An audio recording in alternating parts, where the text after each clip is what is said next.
Another major new project, given a preliminary green light by Vancouver Council, could create a few more jobs. It is quite possibly the most valuable piece of vacant real estate in the country, the last undeveloped parcel of land along False Creek.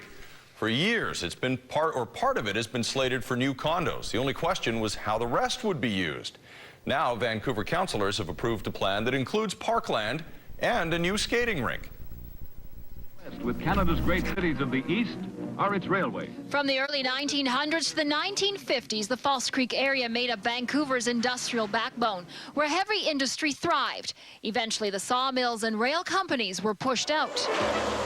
Step right up, folks. That's the way to make the most of your Expo Day. After Expo 86, Concord Pacific took possession of the Expo site, and following an official development plan which included an accessible seawall, mixed residential and commercial development, the False Creek area we know today has emerged.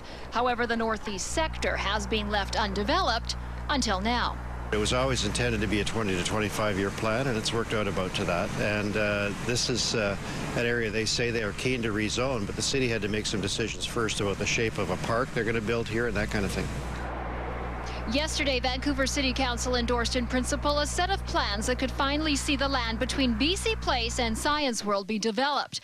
The glass buildings you see here represent several high-rises that may potentially take shape on the Concord Pacific site. A 9-acre park will also be developed, but first contaminated soils need to be removed. I think council felt that given the possibility of producing the same size of park with more waterfront, faster, cheaper, cleaner, we should take a look at it. That's what we decided to do. Council also gave the green light for the demolition of the former Expo BC Enterprise building at the Plaza of Nations. It's slated to be a potential site for a public arena the Vancouver Canucks could use for practice. The $22 million project would be built under a public-private partnership, including the Aquilini Investment Group and Canadian Metropolitan Properties. False Creek residents say they just want the area to finally be completed. We need more housing. We need affordable housing, though. So more Concord Pacific, ultra-rich housing, I'm not so crazy about. I'm not opposed to development. I think that it helps the economy. I think they should have a bit more room for parks, maybe a few more high-rises, I don't know.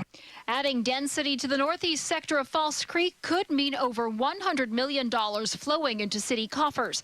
But it'll take several more years before much changes in the area. No applications have been submitted and no public hearings have been held. But one thing is for sure, yet another significant change in the city's skyline is taking shape.